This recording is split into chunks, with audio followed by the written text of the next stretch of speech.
जय हिंद मित्रों, कैसे हो दोस्तों। आज की इस वीडियो में लेकर के आगे हम आप लोगों के लिए कंप्यूटर अनुदेशक भर्ती परीक्षा से संबंधित कुछ महत्वपूर्ण बातें। एक बात जो आपके बहुत ज्यादा कमेंट्स आ रहे हैं, ठीक है, पहले भी डिटेल में बता चुका हूँ, आज थोड़ा सा शॉर्ट में बता दूंगा। जाति प्रमाण पत्र कैसे बनेगा, कहाँ से बनेगा और क्या क्या उसके लिए डॉक्यूमेंट्स लगेंगे, सारी बात आपको आज बता दूंगा, ठीक है। और डॉक्यूमेंट्स बता दूंगा, इसकी फीस कितनी लगेगी, पैसे कितने लगेंगे, सब कुछ आपको बता दूंगा, ठीक है। इसके अलावा सबसे बड़ी बात जो आज की, क्या जनरल की जो सीट है दोस्तों, उसके ऊपर SC ST OBC वाले कब्जा करते हुए दिखाई दे रहे हैं, ठीक है। तो इसके बारे में भी बताऊंगा। शुरुआत यहाँ से करते हैं, ठीक है, यहाँ से यहाँ पर चलते हैं, ठीक है। तो फिर से वही शिकायत करूंगा दोस्तों, और रिक्वेस्ट भी करूंगा कि व्यूज बहुत आ रहे हैं, कमेंट्स आ रहे हैं। अगर आपके डाउट्स हैं तो दोस्तों शिकायत और रिक्वेस्ट यही है कि कमेंट्स, अच्छा लग रहा है वीडियो, डाउट है तब तो आप कर ही रहे हैं, वेरी गुड, ठीक है। लेकिन अगर अच्छा लग रहा है तो आप अच्छा लग रहा है sir, good sir, nice sir, और इन्फॉर्मेशन अच्छी लगी सर, जानकारी अच्छी लगी सर, जय हिंद, जय भारत, वंदे मातरम, भारत माता की जय, इस तरह कुछ भी आप कमेंट कर सकते हैं, बट कमेंट करिए सर, ठीक है। और एक और बात कि व्यूज जितने आ रहे हैं, शेयर्स जितने हो रहे हैं, उससे बहुत ही कम, आधे से भी कम, लगभग 1/4 ही सब्सक्राइब हो रहे हैं, ठीक है। तो सब्सक्राइब और करिए दोस्तों, और सब्सक्राइब करिए, मेरे को बस सब्सक्राइब आप दिखा दीजिए एक बार कि जितने व्यूज आ रहे हैं उतने सब्सक्राइब आ रहे हैं क्या, ठीक है। तो चलिए वीडियो को आगे स्टार्ट करता हूँ। देखो तो सबसे पहले जो आपका कंफ्यूजन है, क्या जाति प्रमाण पत्र कैसे बनेगा, कहाँ से बनेगा, कितने पैसे लगेंगे। तो एक बात तो मैं आपको बता दूं कि जाति प्रमाण पत्र है ना, वो एक्चुअली आपका हो जाना कहाँ से चाहिए था, ये आपका होना चाहिए था 9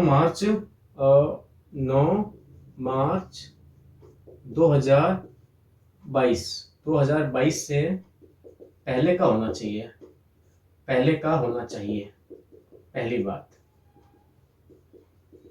ठीक है। एक तो आपको ये बात ध्यान में रखनी है, अगर आपके पास इससे बाद का है तो आपको रिजेक्ट किया जा सकता है। क्यों किया जा सकता है, क्या रीजन है, वो सब कुछ मैं आपको पहले की वीडियो में बता चुका हूँ, वहां से देख लीजिए और डिटेल में पता चल जाएगा। अब यहाँ पर देखिए, अब कुछ बात इसमें नहीं बता रहा हूँ, सीधा वहां मत चले जाना, ठीक है ना। अभी देखिए, अगर आपने मान लो कि आप बनवा रहे हैं, आप भविष्य के लिए भी बनवाना चाह रहे हैं, कुछ और देखना चाह रहे हैं, कुछ कमियां रहेगी होगी, तो कैसे क्या बनेगा देखो बता दूं, इसमें भी बता देता हूँ। पुरुष के लिए जो है ना, पुरुष में जो SC ST वाला होता है, इनकी जो वैलिडिटी होती है ना दोस्तों, जाति प्रमाण पत्र की, इनकी लाइफ टाइम की होती है। एक बार बनवा लिया ना, लाइफ टाइम के लिए फ्री है। जबकि OBC के लिए क्या होता है दोस्तों, OBC में भी 2 कैटेगरी एक तरह से बना दी, क्या क्या, एक तो बना दिया क्रीमी लेयर और एक बना दिया non creamy layer, non creamy layer. इसका तो क्या कर दिया दोस्तों, इसकी वैलिडिटी रहती है मित्रों कितनी, 1 साल के लिए, 1 साल के लिए वैलिड रहता है। अब अगर मान लो कि पहले आप आते थे क्रीमी लेयर के अंदर, पहले आप आते थे क्रीमी लेयर के अंदर, अब आप चाहते हो कि आपका सर्टिफिकेट बने नॉन क्रीमी लेयर के अंदर। अगर आप नॉन क्रीमी लेयर में अब आप आ चुके हो, तब आप क्या करोगे, आपको सिर्फ और सिर्फ ये क्या करना पड़ेगा, शपथ पत्र लगाना पड़ेगा, दोबारा नहीं बनवाना पड़ेगा, ठीक है ना, दोबारा नहीं बनवाना पड़ेगा, सिर्फ एक आपका क्या लगेगा, शपथ पत्र लगेगा, ठीक है। कोर्ट में जाएंगे आप, वहां से आपका शपथ पत्र बन जाएगा, नोटरी हो जाएगी उसकी, ठीक है ना, नोटरी भी करनी पड़ेगी आपको, करवा करके तैयार हो जाएगा, 50-60 रुपए 100 रुपए खर्चे में आपका तैयार हो जाएगा, ठीक है। शपथ पत्र में बनेगा, तब ये काम होती है। आपकी जो वैलिडिटी है ना, पहले 1 साल की थी, इसके अंदर यहाँ पर जैसे आप आ जाओगे तो इसकी वैलिडिटी होती है 3 साल की, तो यहाँ पर आपकी वैलिडिटी बढ़ के कितनी हो जाएगी, 3 साल की आपकी यहाँ पर वैलिडिटी आपको मिल जाएगी, ठीक है। ये 1 साल हो गया और ये 3 साल का हो गया, इतना समझ में। अब बात कर लेते हैं जनरल के लिए। तो आपको बता दो, जनरल के लिए कोई भी जाति प्रमाण पत्र नहीं बनता, क्योंकि बाय डिफॉल्ट सबको जनरल का ही माना जाता है। अगर आपके पास जाति प्रमाण पत्र नहीं है तो आपको जनरल का ही माना जाएगा। EWS आपको बनाना पड़ेगा, ठीक है। और इसके अलावा MBC में है तो MBC का आपको बनाना पड़ेगा, SC ST का बनाना पड़ेगा, OBC का क्रीमी लेयर के है तो भी चाहिए होगा, नॉन क्रीमी लेयर के तब भी चाहिए होगा। इसके अलावा अगर आप मान लो कि कोई PH में आता है, या कोई विधवा, परित्यक्ता, किसी और चीज में आता है, कोई खिलाड़ी है, वो सब भी बनाना पड़ेगा, ठीक है। विधवा, परित्यक्ता या कोई भी किसी में भी आता है, उसमें आपको ये बनाना पड़ेगा, पहली बात। दूसरा, अभी बात कर लेता हूँ, ये तो पुरुष की बात होगी एक बार के लिए। अब महिलाओं की बात करता हूँ। महिलाओं की 2 कैटेगरी बना दी दोस्तों, एक अविवाहित और एक विवाहित। पुरुष के लिए भी दोनों कैटेगरी है, एक विवाहित और एक अविवाहित, बट दोनों के लिए सेम कंडीशंस है। पुरुष चाहे विवाहित हो चाहे पुरुष अविवाहित हो, कंडीशंस उनकी सेम रहेगी, ठीक है। महिला के लिए, इनके लिए भी सेम कंडीशन रहेगी। जो बताऊंगा ना, ये नहीं, रुको बता रहा हूँ अभी, जो बताऊंगा दोनों के लिए सेम कंडीशंस रहेगी। अब बात आती है कि मैंने यहाँ पर फिर 2 वर्ड्स क्यों लिखे, विवाहित अविवाहित। मैंने इसलिए लिखा क्योंकि कई बार शादी होने के बाद में डाउट हो जाता है, अब मैं क्या करूँ, जाति प्रमाण पत्र बनाना है तो क्या करूँ, वही चलेगा या नया बनाऊँ, कैसे बनेगा, पापा के नाम से बनेगा, पति के नाम से बनेगा। तो उस चीज़ में आपको बता दूँ मैं कि जातीय प्रमाण पत्र जो होता है ना, ये जातीय प्रमाण पत्र क्या होता है, ये हमेशा पापा के नाम से, पिता के यानी कि पिता के नाम से ही बनता है। अभी एग्जांपल लो, आप पहले थे जनरल कैटेगरी के अंदर, आपकी शादी होगी, ठीक है, आपकी शादी होगी आपकी किसी ओबीसी से या एसटी से या एससी से या किसी भी कैटेगरी के बंदे से होगी। अब आप सोचेंगे कि भाई आपके पास में ये वाला सर्टिफिकेट है, तो भूल करके भी मत बना लेना क्योंकि आप इस कैटेगरी में नहीं आओगे। आपके पति की कैटेगरी तो यही रहेगी, लेकिन आपकी कैटेगरी हमेशा क्या रहेगी, पिता के हिसाब से बनेगी। पिता अगर आपका SC ST में, तो आप हमेशा SC ST के रहोगे, भले आप शादी जनरल से कर लो। SC ST वाले महिला की शादी अगर किसी जनरल पुरुष से होती है तो भी वो SC ST की मानी जाएगी, और जनरल वाले की अगर SC ST से हो रही है तो भी वो जनरल की मानी जाएगी, यानी कि पिता के नाम से ही हमेशा जानी जाएगी। पैन कार्ड भी हमेशा पिता के नाम से बनता है, ठीक है। तो अभी तो किसी शर्तें क्या रहेगी, देखो, एक तो ये जो वैलिडिटी है ना, सबकी सेम रहेगी। अगर SC ST की महिला है, लाइफ टाइम की वैलिडिटी आ गई। ओबीसी है तो 2 आ जाएगी, क्रिमिलियर नॉन क्रिमिलियर इसकी 1 साल, इसकी 3 साल। अगर आप इससे इसमें शिफ्ट हो चुके हो तो एक शपथ पत्र ले लो, नोटरी कर लो, आपका काम हो जाएगा और दोबारा नहीं बनवाना पड़ेगा आपको, ठीक है।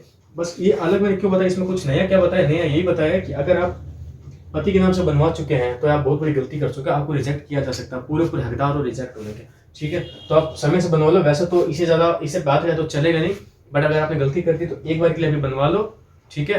बाकी जो होगा देखा जाएगा। और वैसे भी आपने शादी से पहले भी, मतलब इससे पहले भी कभी नहीं कभी तो बनाया होगा, शादी से पहले भी पिता के नाम से बनाया होगा एक बार के लिए, उसके बेस पर दूसरा भी नया बना लो, वो भी पेश कर देना, ये भी पेश कर देना। पिता वाला जो है ना, अगर आपका 1 साल या 3 साल के बीच में अगर आप यहाँ आते हो तो 3 साल के बीच का आते हो तो कोई दिक्कत नहीं है आपको। क्रिमिलियर में यहाँ पर है तो भी कोई दिक्कत वाली बात नहीं है आपको। बट अगर आपने शादी के बाद में पति के नाम से बनवा लिया और आपकी वैलिडिटी ये सारी निकल चुकी, 1 साल और 3 साल आप क्रॉस कर चुके हो, तो फिर आपको दिक्कत हो सकती है, ठीक है ना। आगे चलते हैं। SC ST वाले तो ऐसे करते नहीं है, क्यों, उनका एक बार बन गया सो बन गया, बात खत्म, ठीक है। चलो अभी देखो, अब यहाँ पर आ जाओ, आज की सबसे ज्यादा धमाकेदार न्यूज जो है इसमें आ जाते हैं अपन, ठीक है। ये क्लियर है आई थिंक, अभी भी कोई डाउट हो तो बताना, बाकी मैं और ज्यादा डिटेल्स में पहले बता चुका हूँ। अब इसकी बात करते हैं दोस्तों। देखो यहाँ पर क्या होगा कि देखो, जब भी हम कोई एग्जाम देते हैं तो उसमें देखो सबसे पहले देखो, आप यूआर का मतलब क्या होता है, अनरिजर्व्ड, यानी कि जो किसी के लिए भी रिजर्व नहीं है, ना SC के लिए, ना ST के लिए, ना OBC के लिए, ना MBC के लिए, ना EWS के लिए, और इवन जनरल के लिए भी रिजर्व नहीं होती है। ये जनरल वालों के लिए भी रिजर्व नहीं है, क्योंकि रिजर्व का मतलब अलग होता है। रिजर्व का मतलब होता है जैसे OBC को दे दिया, भाई आपके इतने % कोटा है, इनका दे दिया तो इतना कोटा, उस कोटे पर सिर्फ OBC ही बैठेगी, कोई और नहीं बैठेगा, ठीक है। यानी OBC की कुछ सीटें फिक्स होगी, SC ST कुछ सीटें फिक्स होगी, उस पर SC ST वाला ही बैठेगा, कोई और नहीं बैठ पाएगा। तो जनरल का भी कुछ फिक्स नहीं हुआ है। जनरल का बस इतना कर दिया, जैसे OBC में क्रिमिलियर नॉन क्रिमिलियर कर दिया, वैसे जनरल में क्या कर दिया, जनरल वाले को एक EWS दे दिया कि आप EWS में आते हो तो आपको कुछ कोटा मिलेगा। नहीं आते EWS में भी तो फिर आप UR के अंदर आते हो, ना कि जनरल हो। आप जनरल नहीं, एक्चुअली आप UR में आते हो, ठीक है। कहीं देखो जनरल बहुत रेयर चांस पे लिखा मिलेगा, बाकी हर जगह आपको UR लिखा मिलता है, ठीक है। तब देखो दोस्तों क्या होता है कि अदर स्टेट वाले जो बंदे हैं ना, अदर स्टेट वाले,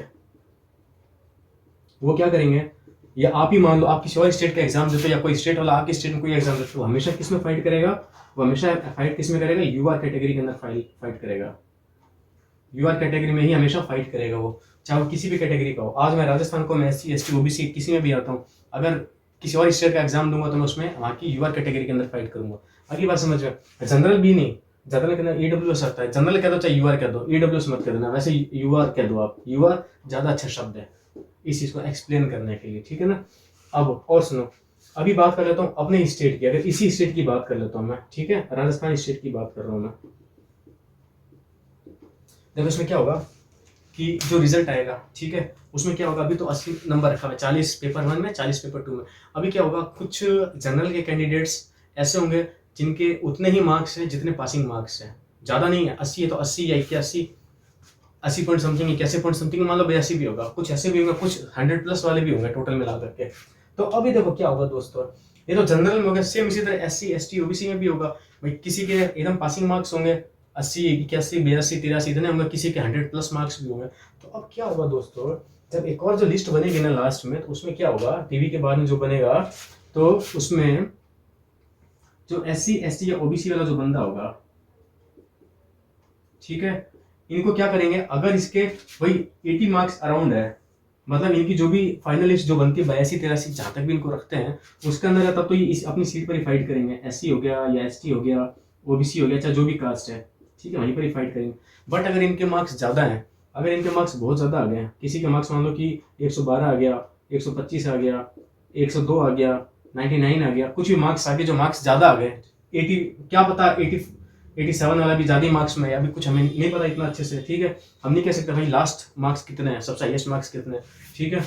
और तो वो क्या करेगा, एक एक सीट ऊपर उठता रहेगा। मान लो कि SC के अंदर 84 पर स्टॉप कर दिया, ठीक है, और ST के अंदर 83 पर स्टॉप कर दिया, OBC के अंदर 93 पर स्टॉप कर दिया, तो अब जिनके इससे ज्यादा मार्क्स आएंगे ना, वो इससे ऊपर चले जाएंगे, वो इससे ऊपर चले जाएंगे, ऊपर चले कहाँ पर आ जाएंगे, UR के अंदर आ जाएंगे वो।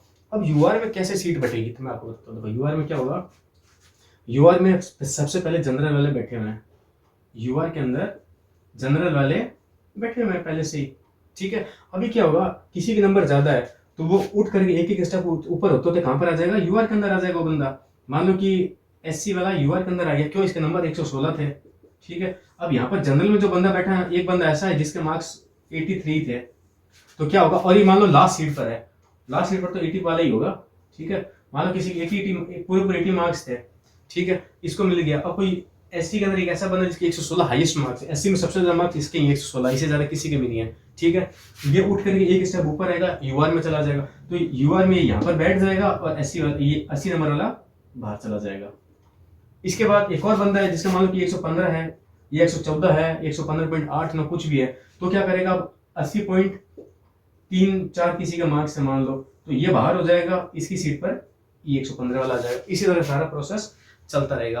तो इस प्रोसेस में क्या होगा दोस्तों, सबसे ज्यादा तो लॉस होगा ना, सबसे ज्यादा लॉस किसको होगा, जनरल वाली कैटेगरी जो है ना, इसको सबसे ज्यादा लॉस होगा, इस बेचारे को सबसे ज्यादा लॉस होगा। पढ़ाई भी करी, सेलेक्ट भी हुआ, लास्ट में DV भी उसका सब कुछ हो गया, लेकिन लास्ट में बेचारा बाहर निकल जाएगा। इस सिर्फ एकमात्र इस रीजन से, एकमात्र ये रीजन इस बेचारे को बाहर ढकेल देगी। हालांकि एक काम और ये भी हो सकता है, क्या, कि चूंकि इसके अंदर है ना पोस्टर बहुत कम भर रही है, कितनी पोस्टर भर रही है मैं इसकी बहुत अच्छी वीडियो बना चुका हूँ, आपको 2 वीडियोस के अंदर बता चुका हूँ। एक तो बहुत ज्यादा डिटेल में बताया था, एक थोड़ा सा शॉर्ट में बनाया था मैंने आपको, बस ये समझाने के लिए कि कितनी पोस्ट भर रही है, कितनी पोस्ट खाली रहेगी, अगली वैकेंसी कब आएगी, कैसे आएगी, कितनी पोस्टों के साथ आएगी, क्यों आएगी, कब तक उसकी भी भर्ती होगी, सारी चीज़ मैं अच्छे से डिटेल में बता चुका हूँ। और अगर आप मेरे चैनल पर पहली बार आए तो आप एक काम करिएगा, आपके जो मित्र होंगे जो मेरे को पहले से जानते होंगे, उनसे पूछ लेना कि राज सर ने जो भी कहा है, द मैग्नेट एकेडमी वाले राज सर ने जो भी कहा वो सब कुछ सत्य हुआ है कि नहीं हुआ है।